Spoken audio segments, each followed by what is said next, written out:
Viral এই super clay গুলো দিয়ে যে এত সুন্দর একটা জিনিস বানানো যাবে সেটা আমার আগে জানা ছিল না। এত সহজ এই জিনিসটা বানানো, আর দেখো কি সুন্দর হয়েছে। অনেকেই এটা ট্রাই করেছে কিন্তু সেম ভাবে অনেকেই তৈরি করতে পেরেছে, আবার অনেকে পারেনি। মাত্র 70 টাকা খরচ করে ল্যাম্প তৈরি করে কিভাবে ঘরে সৌন্দর্য বাড়ালাম।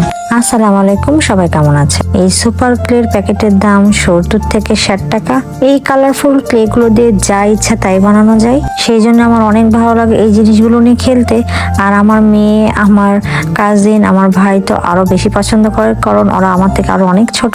আজকে আমার ভাইরা মিলে আমরা খুব সুন্দর একটা জিনিস বানাচ্ছি, যেটা তোমরা অবশ্যই দেখতে পাবা। ক্লে গুলো হাতে অল্প পরিমাণ নিয়ে এভাবে লম্বা করে ফার্স্টে করে নিব, তারপরে একটু সুন্দর পরিমাপ করে কেটে নিয়ে এরকম গোল গোল রাউন্ড করে বানিয়ে ফেলবো। এদিকে আমার ভাই বানাচ্ছে, আর এদিকে দুষ্টুমি করতেছে আমার এই কাজিনটা। বেশি দুষ্টুমি করতেছে কারণ সে বানানোর থেকে অকামটা বেশি করছে, একটার সাথে আর একটা লাগিয়ে দিচ্ছিল। আর তারপরে এটা করতে করতে না আমরা প্রচুর টায়ার্ড হয়ে গেছিলাম। এখন দেখুন আমি কানের জিনিসও বানাবো কয়েকটা, ঠিক আছে, যেটা আপনাদেরকে অবশ্যই দেখাবো। আপনারা দেখতে থাকুন। আর এদিকে বানাচ্ছিলাম, আর অনেক রাত হয়ে গেছিল, আমার ঘুম চলে আসতেছিল। তারপর আজকে আমার চ্যালেঞ্জ করেছে যে না আমরা বানাবোই। এদিকে এরা দুজন ঝগড়া লেগে গেছে, আতিক বানিয়ে রাখছিল আর এই দুষ্টটা করছে কি হাত দিয়ে সব নষ্ট করে দিচ্ছে। এগুলো করতে করতে আমরা সারা রাত বানাইছি, আর বানানোর পর ফাইনাল লুক কেমন হয় অবশ্যই দেখতে অপেক্ষা করবেন। এদিকে আমি কানের দুল বানাচ্ছিলাম, দেখুন কত সুন্দর। আর কানে দেওয়ার পর কেমন লাগে সেটাও দেখতে পাবেন। আমার একটা ইউজ করা কানের দুল ছিল, সেটা আঠা দিয়ে এটাতে লাগিয়ে দিয়েছিলাম সুন্দরভাবে। আর এই যে দেখুন এই কানের দুলটা মানে একটা টপের মতো কানের দুল ছিল। তারপরে দেখুন এগুলো শুকাতে দিয়েছি সুন্দর করে, দুটো সুন্দর করে আঠা শুকালে এই কানে দিয়ে পরে দেখাবো আপনাদেরকে কেমন লাগে। তারপরে এই বেলুনগুলো সুন্দরভাবে ফুলিয়ে নিলাম। আর এই বেলুনের মধ্যে না আঠা কখনোই লাগাবেন না, মানে বেলুনের উপরে।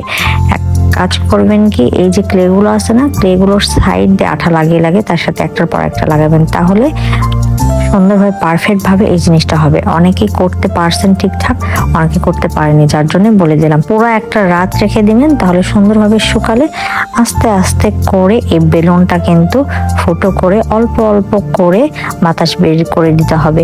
খুব তাড়াতাড়ি যে বেলুন ফাটিয়ে ফেললে জিনিসটা ভালো হবে না। আর তারপরে দেখুন আস্তে আস্তে জিনিসটা হয়ে যাবে। আমি তো খুব খুশি হয়েছিলাম, ফার্স্টে ভেবেছিলাম যে হবে না, তারপরে দেখুন কি পারফেক্ট ভাবে সুন্দর করে হয়ে গেছে, একদম রাউন্ড ভাবে। দেখুন এরপরে এটা চারিদিকে আমি সুন্দরভাবে সুতা লাগাবো। এটা আমার কাজিন, এটা আমার ফুফাতো ভাই, এই একটু আমাকে হেল্প করছিল। আর তারপরে আমরা দেখুন সুতা কাটতে গিয়ে আমার যে কি অবস্থা, আর আমি নাচানাচি শুরু করে দিয়েছি, কারণ একদম পারফেক্ট ভাবে ল্যাম্পটা তৈরি হয়ে গেছে। এটা ঘরে ঝুলিয়ে রাখলেও ভালো লাগবে, আর রাতে যখন এটাতে লাইট দিব না আরো সুন্দর লাগবে দেখতে। বাচ্চারা এই ক্লে গুলো দিয়ে খেলতে খুব পছন্দ করে, কিন্তু আরো অনেক সুন্দর সুন্দর জিনিসও বানানো যায়। তাই আজকে আমরা খুব সুন্দর সুন্দর জিনিস বানিয়েছি। এদিকে আমার ছেলে মেয়ে তার নানির সাথে একটু হাঁটতে বেরিয়েছি। আমরা সারা রাত ধরে কষ্ট করে এটা বানিয়ে শুকানোর পর বিকালে কত সুন্দর একটা লুক দেখতে পাবো ভাবতে পারিনি। আসলে কিছুটা ধৈর্য আর মনোযোগ, তাহলে সুন্দর একটা লুক পাওয়া যাবে। আর এখানে কিন্তু ব্যাটারি লাইট ছাড়াও গ্যাস লাইটের লাইট দিয়েও এই ল্যাম্পটা জ্বালানো যায়। দেখো আমি ছাদে এসে এই কাজটা করেছি সন্ধ্যার পরে, কত ভালো লাগছে না?